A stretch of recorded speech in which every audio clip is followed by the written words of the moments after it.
Stop being so selfish. Your sister's twins need a bigger yard, Dad said, standing in MY backyard with a realtor. We're putting it on the market next week. You'll live in the garage apartment. My brother-in-law smirked. Finally, a proper house for real family. I smiled. Understood. That night, I began packing.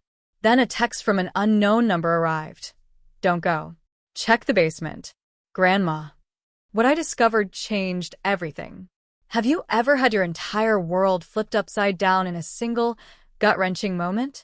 A moment where you realize the people who are supposed to protect you are actually the ones trying to steal everything you have, right out from under you?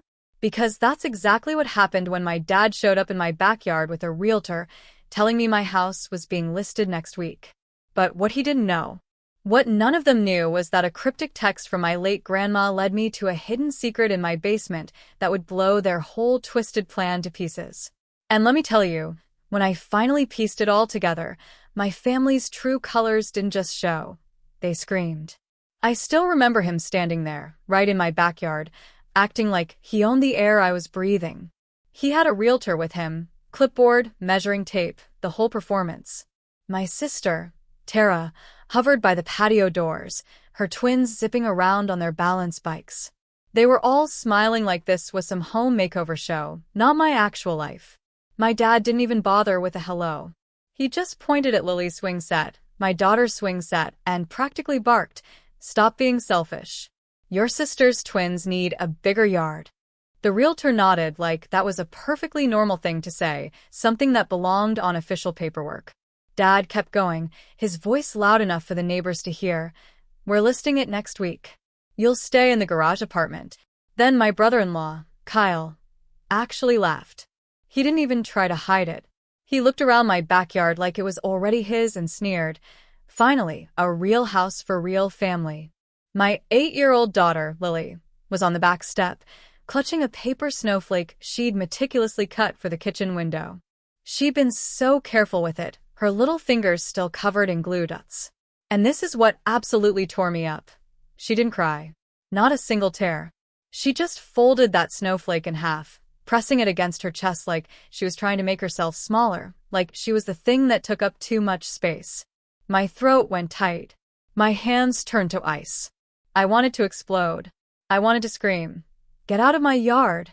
Get out of my life!" But my family, they'd spent my whole life training me to be the calm one, the fixer, the one who never, ever made a scene. So I did the only thing I knew to keep myself safe, the thing I'd done since I was a kid. I smiled. Not warm, not friendly, just a thin, controlled line. "Got it," I said. My dad looked satisfied, like he'd just won some big negotiation. Kyle practically preened, a man who thought he was about to upgrade his life for free. The realtor, completely oblivious, asked, "So, we're thinking Thursday for photos?" My dad answered for me, like I wasn't even standing there. "Thursday works." Lily looked up at me then, quick and small, like a bird checking for danger. I squeezed her shoulder and whispered, "Go get your shoes, Lil." She nodded and slipped inside without a sound. My dad watched her go and didn't even flinch. That was it. That was the injustice, right there in broad daylight. My child, quietly being erased, while grown adults planned her displacement like she was just a storage problem. I'm Miles. I was 38 back then. I worked as an engineer, long hours, steady pay. The kind of job where people just assume you're fine because you've got a good career. But I was a single dad. Lily was 8. And yes, she was adopted. My wife and I, we couldn't have kids. We waited years, went through endless paperwork, meetings, inspections, all of it. Then Lily walked into our lives like she'd always been there. 2 years later, my wife died. A car accident on a rainy night. No dramatic last words, just gone. After that, Lily and I, we were all each other had. My parents, they liked to say, they supported me through it all. But what they really did was decide Lily was temporary. Like if they ignored her adoption long enough, biology would somehow correct itself. They never said it outright at first, not with words. They did it in 1,000 smaller ways. Family photos where Lily was asked to take the picture. Birthday parties where she got a generic card while the twins got big, wrapped gifts. My mother calling her that sweet little girl instead of her name. My dad saying things like, "She's lucky you took her in," like Lily was some stray I'd fed once. And the worst part? I kept showing up. I kept taking it. Why? Because I was also the family wallet. That started way before Lily. When I got my first real job, Dad needed help with property taxes. When my sister got married, my parents needed help with the venue deposit. When Tara started talking about having kids, suddenly there were fertility appointments they couldn't afford alone. I didn't even think of it as exploitation at the time. I thought I was just being the responsible one.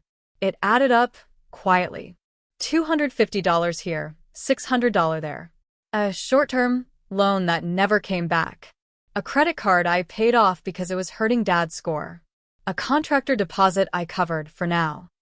By that summer, I'd done the math one night, just out of curiosity, and realized I'd funneled around $22,000 to $25,000 to my parents and sister in less than a year.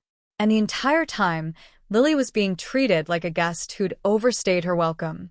So, when Dad stood in my backyard with a realtor and told me I'd be sleeping in the garage like some teenager who messed up, it wasn't random. It was the crushing end of a very, very long pattern. They weren't just taking space. They were trying to take the whole story, the house, the stability, the proof that Lily and I had built something without them. But here's what made that backyard scene even uglier. This house wasn't just some random place I bought. It was my grandmother's house. Grandma Ruth. She was the only one in that family who ever looked at Lily like she was fully real. She learned Lily's favorite cereal. She kept extra markers in a jar just for her. She put Lily's drawings on the fridge with magnets like they mattered. 2 years before the realtor incident, Grandma had moved into assisted living after a fall. She was sharp as a tack, but her body just couldn't do stairs anymore. Dad, being Dad, had swooped in like a vulture with paperwork. Power of attorney. Handling things.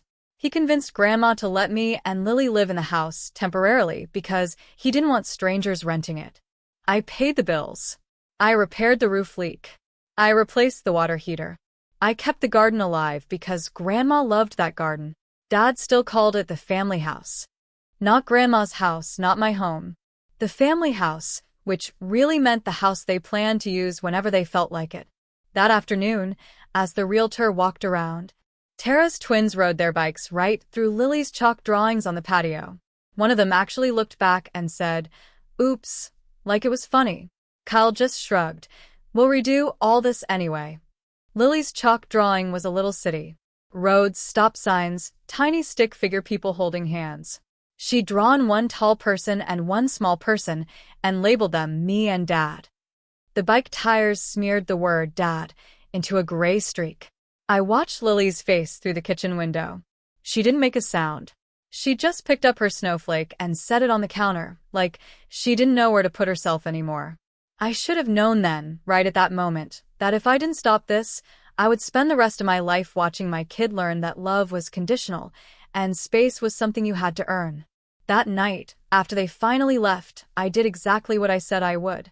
I started packing. Not in some dramatic, angry way. Just quiet, numb. I pulled boxes out of the garage apartment. Yes, there was a small apartment above the detached garage, the very one Dad was so eager to assign me like a punishment. I filled one box with Lily's books, one with kitchen things, one with her framed school photo. Lily sat on the living room rug with her stuffed rabbit and watched me tape the boxes shut. Finally, very softly, she asked, "Did I do something wrong?" That sentence? It felt like someone pressing a thumb into a fresh bruise. I crouched down in front of her. "No," I said, my voice barely a whisper. "You didn't do anything wrong." She stared at the tape dispenser like it was dangerous. "Are we getting kicked out?" I didn't want to lie to her. But I also didn't want to hand my kid the full, brutal weight of adult cruelty. So I said the truth that mattered most. "We're not staying where we're not wanted." She nodded, like she understood far more than an 8-year-old ever should. Then she got up, went to her room, and started putting her clothes in a backpack. She didn't ask what to pack. She already knew how to leave. That absolutely made me feel sick, because it meant she'd been practicing emotional exits for a very long time. Around 10:30 that night, while I was carefully wrapping a glass ornament in newspaper, my phone buzzed. Unknown number. One text. Don't leave. Check the basement. Grandma. I froze. Grandma? Grandma didn't text. Grandma barely used her phone for calls, and that number definitely wasn't hers. For a second, I thought it was a scam. Then my phone buzzed again. Behind the freezer, the panel. Bring a flashlight. My heart started pounding in a way that didn't match the quiet house. I went to Lily's doorway. She was sitting on her bed, lining up her stuffed animals like she was arranging a tiny evacuation. I said, "Hey, Lil, can you stay in your room a minute? I'm gonna check something downstairs." She nodded without looking up. I grabbed the flashlight from the kitchen drawer. The basement door was off the hallway, the old wooden one that always stuck in winter. I went down the steps slowly, each one creaking like it wanted attention. The basement smelled like concrete and old paint. There was an old freezer down there, white, scratched, plugged in, even though no one ever used it. Dad insisted it stay running, just in case. Behind it, I saw a section of the wall that looked off. The paint was a shade different. I crouched and ran my hand along the baseboard. There was a seam. A panel. My stomach dropped. I pried at it with my fingers until it shifted, then came loose like it had been opened before. Behind it was a narrow cavity between studs. Inside, a small metal lockbox and a thick envelope wrapped in plastic. My hands shook as I pulled them out. The envelope had my name written in Grandma Ruth's unmistakable handwriting. Miles. Not to the family. Not for your father. Me. I carried everything up to the kitchen table like it was fragile. I didn't open it right away. I just sat there, staring at the envelope for a full minute, listening to the house breathe. Then I broke the seal. Inside was a letter and a stack of documents. The letter was short. Grandma didn't waste words. "Miles, if you're reading this, your father has tried to take the house from you. I'm sorry." I told him no. He didn't listen. "This home is not a prize for whoever yells the loudest. It's yours. You kept it alive. You kept me alive. You kept that little girl alive when no one else bothered to learn her heart. I changed the trust. I recorded it. Your father is not the trustee anymore. You are. He will try to scare you. He will try to rush you. Don't. Call the attorney. His number is in here. And Miles, check the lockbox. You should know what your father's been doing with my money. Love, Grandma Ruth." I read it twice. Then I looked at the documents. There it was, in black and white, an updated trust amendment, naming me as trustee and sole decision-maker for the house. Not Dad. There was also a recorded deed transfer document already filed, already official. My dad had been walking around my backyard with a realtor while legally having no right whatsoever to list that house. But the real punch? That was the lockbox. I opened it with a tiny key taped inside the envelope. Inside were bank statements and handwritten notes. Grandma's accounts. Withdrawals that didn't match her care costs. Checks made out to cash. Transfers to my dad. Transfers to Tara. A note in Grandma's handwriting beside one line. Asked him what this was for. He lied. My mouth went dry. This wasn't just about my house. This was about my grandmother being drained dry while she sat in assisted living, trusting the wrong person. And suddenly, that backyard scene made a terrifyingly different kind of sense. They weren't just greedy. They were desperate. They'd spent money that wasn't theirs, and they needed something big to cover it. A house sale would do it. And they were willing to shove me and Lily into a garage apartment to get it. I went upstairs and looked at Lily. She was asleep, on top of her blanket, her backpack still open beside her like she'd fallen mid-escape. Her little rabbit was tucked under her chin. I felt something hard settle in my chest. Not rage. Clarity. I wasn't going to argue with my dad. I wasn't going to beg for respect. I was going to do one clean thing. A boundary that didn't require anyone's permission. The next morning, I made coffee, sat at the table with Grandma's documents, and called the attorney listed on the letter. It was 8:12 a.m. He picked up on the second ring, like he'd been expecting me. After I confirmed my name, he said, "Your grandmother told me this call might come." I swallowed. My dad brought a realtor to the house. The attorney's voice went flat, in a way that told me he'd seen this story before. "He cannot list it. He has no authority. You do." I stared at the kitchen wall. "He said he's listing next week. If he tries, the title company will stop it. And if the realtor is ethical, they'll run." I took a breath. "He also has power of attorney for Grandma." There was a pause. "Your grandmother revoked it. There's paperwork. We can send notice today." My hands trembled, but my voice stayed steady. "Do it." He told me what he needed. I emailed photos of the documents. Then I made the second call. The bank. Because I already knew something else. For years, my dad had me help by setting up transfers. It was always framed as convenience. I was listed on an account I shouldn't have been, and I was still paying things I shouldn't have been paying. So I made one calm, financial move. I shut it down. Not in a dramatic, "I'm rich and powerful" way. In a real-world, confirmation screen way. I logged into my banking app. I stopped the automatic monthly transfers that went to my parents. I removed my connected external accounts. I changed passwords. Then I called the utility company and took my name off anything that wasn't my address. At 9:03 a.m., I got an email. "Your scheduled transfer has been canceled." At 9:11 a.m., "Your external account has been removed." At 9:28 a.m., "Your account access permissions have been updated." I sat there, staring at those confirmation screens like they were a door clicking shut. I didn't feel triumphant. I felt lighter. Like I'd been holding a weight for so long, I'd forgotten it was optional. Lily came into the kitchen, rubbing her eyes. She saw the boxes and froze. I said gently, "Hey, come here." She stepped closer, like she didn't quite trust the floor. I knelt down so we were eye level. "We're not moving today," I told her. Her face didn't brighten right away. It flickered with confusion. "But Grandpa said." I kept my voice calm. "Grandpa doesn't get to decide where we live." She stared at me for a few seconds, then whispered, "So, my room is still my room?" I nodded. And she did this small thing that absolutely broke me. She smiled. Just a tiny, careful smile. Like she was afraid it might get taken away if she made it too big. The fallout started before lunch. Dad called. I let it go to voicemail. He called again. Then Tara. Then Kyle. Then my mom. My phone lit up like a warning signal.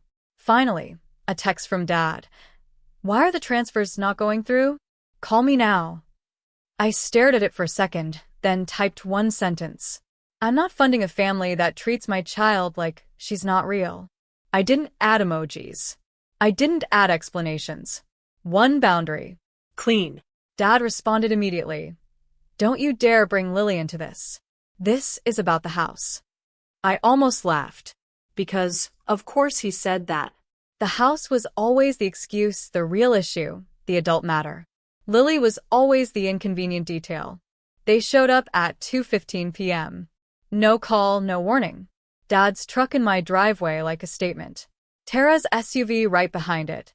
Kyle got out first, pushing the twins toward the yard like they were already moving in. My dad marched up the front steps like he was walking into his own home. I opened the door before he could knock. I didn't invite them in. Dad's eyes went straight to the boxes behind me. "So, you finally came to your senses," he said, smug. Tara leaned past him and looked into the hallway like she expected to see Lily's things already cleared out. Kyle smirked. Good. "The garage apartment's perfect for you." I held the door frame and said, "No, just no." Dad's smile twitched. "Miles, don't start." I stayed calm. "You can't list this house." Dad actually scoffed. "Watch me." I didn't argue. I didn't raise my voice. I reached behind me, grabbed the folder I'd made, and held it up. "Grandma changed the trust. I'm the trustee. The house isn't for sale." For the first time, Dad's face drained a little. Tara blinked fast. Kyle's smirk dropped like a mask slipping. Dad snapped. "That's not true." I looked him dead in the eye. It's filed. It's recorded. There's an attorney. Tara's mouth opened. She wouldn't do that. I said she did. Dad took one step closer, his voice lower, nastier. Where did you get those papers? I didn't answer that, because the truth was simpler than any fight. Grandma had trusted me, not him. Dad tried the old tactic then, the one that always worked when I was younger. He puffed up and went full authoritarian. I am your father. This ends now. And Kyle, because he couldn't help himself, muttered, real family needs a space. That's when Lily appeared behind me, barefoot, stuffed rabbit in hand, hair sticking up from her nap. She stood there very still, looking at them. Kyle saw her and didn't even soften. He just said, "Hey, kiddo. Looks like you'll have a cool little apartment soon." Lily's grip tightened on the rabbit. My dad didn't look at her. Not once. He just kept staring at the folder like it was a personal insult. And that's when I felt my final switch flip. Not anger. Decision. I looked at my dad and said, "You're done using me." Dad scoffed. "Oh, here we go." I kept my tone even. "You're off my accounts. I'm not paying your bills. I'm not paying Tara's bills. And you're not selling this house." Tara's voice shot up. "Miles, are you serious? We have the twins." I cut in, still calm. "I have a child, too." Kyle laughed like it was ridiculous. "Come on, you work. You're fine. Tara's a mom." I looked at him. "Don't talk about my life like you've earned it." Dad's face went red. He jabbed a finger toward the yard. "This is selfish. You're punishing your sister?" I nodded once. No. "I'm protecting my daughter." Then I did the quietest, most powerful thing I'd done in years. I stepped back and closed the door. Not slammed. Closed. I locked it and stood with my forehead against the wood for a second while they yelled outside, like the world owed them my compliance. Lily tugged my shirt. "Are they mad?" I crouched down and said, "Yes." She blinked. "Are we okay?" I looked at her, and I said the truth again. "We're okay." The next week was a parade of guilt. Texts like, "Your mother is crying. Your sister can't sleep. You're breaking the family apart. Grandma is confused. You're taking advantage of her." That last one almost made me throw my phone across the room because it came from my dad. The man literally siphoning money from her account. He even tried to show up at Grandma's assisted living and charm the staff. He tried to spin it like I was the unstable one. He didn't expect the attorney to have already sent the revocation notice. He didn't expect Grandma to have already spoken to the nurse about my son, Miles, being the one allowed to make decisions now. He didn't expect me to show up with paperwork and a calm voice. And he definitely didn't expect Grandma herself to look at him in the common room and say, loud enough for the receptionist to hear, "I know what you did." My dad went stiff. He looked at me like he wanted to kill me with disappointment. But Grandma didn't even glance at me for permission. She looked right at him and said, "You used my money like it was yours. You won't touch another dime." Tara showed up later that day, crying, trying to hug Grandma like that would fix it. Grandma didn't yell. She just said, "You wanted the house. You didn't want the people in it." Tara's face crumpled. "Kyle? He didn't come." Of course he didn't. He only liked family when it came with square footage. Here's the consequence nobody talks about when you stop funding a system. Everything breaks faster than you expect. My parents' tight month became a full-blown crisis because it wasn't a tight month. It was a lifestyle. They'd been counting on my transfers like it was pension. Tara called me one night. "We might lose the rental we're in." I held the phone and waited for the part where she apologized to Lily. It never came. She just said, "You have to help." I said quietly, "No." She went sharp. "So, you're going to let your nephews suffer?" I didn't take the bait. "I'm not your backup bank." She cried harder, like crying turned no into yes. Then she said, "Dad said you turned Grandma against us." I took a breath. Dad turned Grandma against himself. And that was the end of the call. A month later, I found out the realtor had dropped them. Not because the realtor was noble, but because the title search showed my dad had no authority. Paper beats entitlement every single time. Dad tried a different angle. He showed up at my job. Security walked him out. He left me a voicemail in that slow, disgusted voice he used when he wanted me to feel small. You'll regret humiliating me. I listened once, then I saved it. Not for revenge. For documentation. Because when you grow up in a family like mine, you learn the difference between noise and danger. Lily changed in small ways after that. Not overnight, but slowly. She stopped flinching when my phone buzzed. She started leaving her drawings on the fridge again. One afternoon, she asked if she could repaint the little birdhouse in the backyard. She'd stopped using the backyard for weeks, like it wasn't hers anymore. I said yes. We painted it together at the patio table.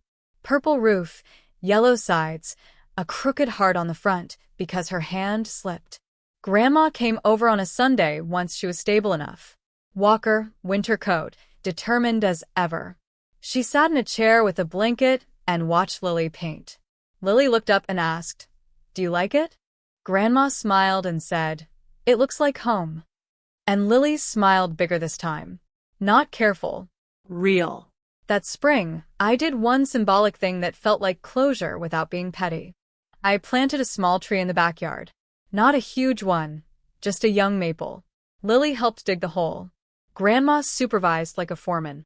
When we finished, Lily patted the dirt and said, "This one stays." I looked at her and said, "Yes, it stays." We ate dinner on the back porch that night, just the three of us. No chaos, no guilt, no family meeting. Just the sound of forks and wind and Lily talking about a science project she wanted to build, a little sensor that would measure rainfall for the garden. I listened and realized something. My dad had wanted me in the garage apartment because he thought it was my place.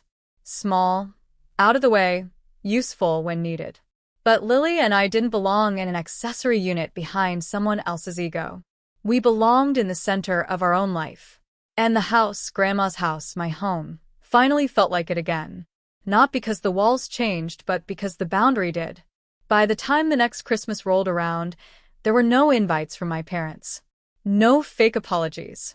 Just silence. And honestly, the silence was a gift.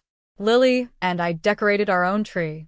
Grandma sat in the living room with Coco, her cat, and told Lily stories about when my dad was little. Stories that somehow sounded more honest now, like Grandma wasn't covering for him anymore.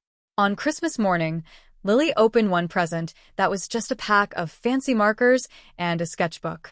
She gasped like I'd given her gold. Then she drew a picture at the kitchen table. It was our house, our yard, the new little maple tree, 3 stick figures holding hands. She labeled them. Me, Dad, Grandma Ruth. She didn't label anyone else. Not out of spite, just out of truth. And when she finished, she taped it to the fridge herself. No asking, no fear. Like she finally believed she had the right to take up space. That was the quiet closure for me. Not my dad losing control, not Tara scrambling, not Kyle's ego bruised.